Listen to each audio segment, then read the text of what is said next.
আজকে ৭টায় মহড়া হবে। কিভাবে সাইরেন বাজবে, কিভাবে যুদ্ধের সময় সাইরেন বাজলে আপনাকে সুরক্ষিতভাবে থাকতে হবে, ফার্স্ট এড কীভাবে দিতে হবে, কীভাবে নিজেকে বাঁচাবেন, মানে সুরক্ষা দেবেন, সমস্ত কিছু আজকে মহড়া হবে। তো এই মক ড্রিলটা হবে ভারতবর্ষের সমস্ত জেলায় হবে, এটা দেওয়া হয়েছে। এবং এই অপারেশন সিন্দুর কেন পাল্টা বদলা, যেহেতু ভারতবর্ষে কিছু হিন্দুদের স্বামীদেরকে মেয়েদের বেছে বেছে মারা হয়েছে, তো সেক্ষেত্রে এই অপারেশন সিন্দুর নাম দেওয়া হয়েছে।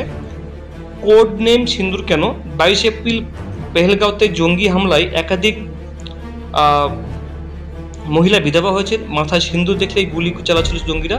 মাথায় সিঁদুর মুছে দেওয়ার জবাব দিল ভারত, আর তাই ভারতীয় সেনার এই অপারেশনের নাম সিন্দুর রেখেছেন প্রধানমন্ত্রী। এই সিন্দুর নাম দেওয়া হয়েছে। এবং এটার আপনারা প্রত্যেকে জানেন যে ভারতের সকালের দিকে অ্যাটাক করা হয়েছে, পাকিস্তানের বিভিন্ন জায়গায় বম ফেলানো হয়েছে, সেখানে বিমান অ্যাটাক করা হয়েছে এবং অনেক জঙ্গি ঘাঁটি তছনছ করে দেওয়া হয়েছে। বিভিন্ন লোকজন মারাও গেছে সূত্রের খবর অনুসারে বন্ধুরা। এবং 3 যে সেনাপ্রধান ভারতের আমাদের, তারা কিন্তু প্রেস কনফারেন্স করে জানিয়েও দিয়েছে। এবার এখানে দেখুন, ভারত নিল 26 প্রাণের বদল, এক ঝলকে অপারেশন সিন্দুর। 7ই মে মানে আজকে বুধবার রাত্রি 1:51 শুরু হয়, মানে 7ই মে মানে রাত্রিবেলা, মানে 6 মের পরে রাত্রিবেলা প্রায় 2টোর মধ্যে সময় অপারেশন সিন্দুর মোট 24টি মিসাইল ছোড়ায় ভারতের তরফ থেকে। টার্গেট, এটা কিন্তু অনেকে জানছিলেন না বন্ধুরা, যে এটা কিন্তু একদম অফিসিয়াল আপডেট। বিভিন্ন জায়গায় আপনারা ফেক নিউজ দেখছেন, বিভিন্ন জায়গায় আপনারা যা কিছু শুনছেন, কিন্তু এটা কিন্তু একদম অফিসিয়ালভাবে এটা খবর। কয়টার সময় সেটা এখানে স্পষ্ট বন্ধুরা লেখা রয়েছে, যেটা আমি আপনাকে আগেই বলছিলাম যে কোথায় কি দেওয়া আছে, এটা একটু মন দেখবেন। এই জায়গায় দেখুন, 7ই মে প্রায় 2টার সময় অপারেশন সিন্দুর 24টি মিসাইল ছোড়া হয়েছে ভারতের তরফ থেকে। টার্গেট করা হয়েছে পাকিস্তান এবং পিওকে, পাকিস্তান অকুপাইড কাশ্মীর, এর 9টি সন্ত্রাসী শিবির। চলে ভারতীয় সেনাবাহিনী, নৌবাহিনী এবং বিমান বাহিনী যৌথ অভিযান। রাফেল যুদ্ধবিমান, স্ক্ল্যাব ক্রুজ মিসাইল এবং হামার নির্ভুল অস্ত্র ব্যবহৃত হয়। হামলার পর 100-র বেশি জঙ্গি মৃত্যু হয়েছে। এটা খবর, 100 জঙ্গি মৃত্যু হয়েছে, যেটা পাকিস্তান জানাচ্ছে না। এরপরে বলা হয়েছে টার্গেট ছিল জশ-ই মোহাম্মদের 4টি, লস্কর-ই তৈয়বার 3টি এবং হিজবুল মুজাহিদিন 2টি ঘাঁটি। এই হামলায় কোনো পাকিস্তানি সামরিক ঘাঁটি নয়, শুধুমাত্র জঙ্গি ঘাঁটিকেই টার্গেট করা হয়েছে বলে জানানো হয়েছে।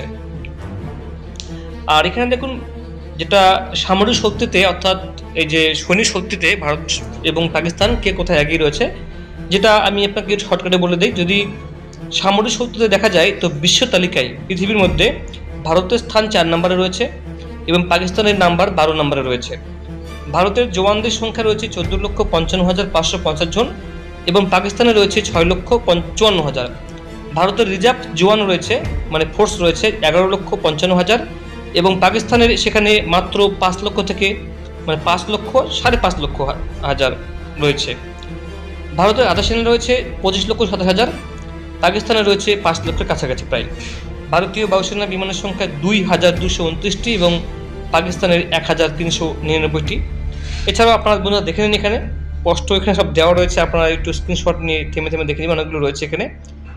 আর ভারতের পরমাণু অস্ত্র, যেটা অনেকেই অ্যাটম বম যেটা বলছিলেন, যেটা হচ্ছে ভারতের হাতে রয়েছে 180টি রয়েছে বর্তমানে এবং পাকিস্তানের কাছে রয়েছে 174টি পরমাণু অস্ত্র রয়েছে।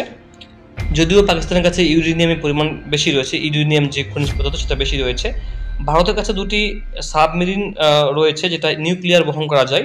পাকিস্তানের এমন কিছুই নেই। ভারতের সাবমেরিন রয়েছে মাত্র 18টি, পাকিস্তানের মাত্র 8টি। তো আপনারা দেখুন, এবং কামান সব কিছু এখানে রয়েছে, সাজুবাগের সংখ্যা কত, সব কিছু রয়েছে এখানে বন্ধুরা। তো এই ছিল বন্ধুরা আপডেট, এবং আগামী দিনে সতর্ক থাকবেন, কখনো সাইরেন বাজলে কীভাবে নিজেকে বাংকারে ঢুকাতে হয়। পাকিস্তানের সঙ্গে ভারতের সম্পর্ক খুব একটা ভালো নেই, পাকিস্তান যে কোনো মুহূর্তে যে কোনো কিছু করতে পারে, চাইলে ওরা কিন্তু অ্যাটম বোমও অ্যাটাক করতে পারে, মাথা খারাপ হয়ে গেলে যা হয় আর কি, কারণ যুদ্ধ করার জন্য এমন কোনো অস্ত্র ওদের কাছে নেই। তো বন্ধু, এই ছিল আপডেট, অবশ্যই আপনারা জানাবেন comment box. Thank you so much.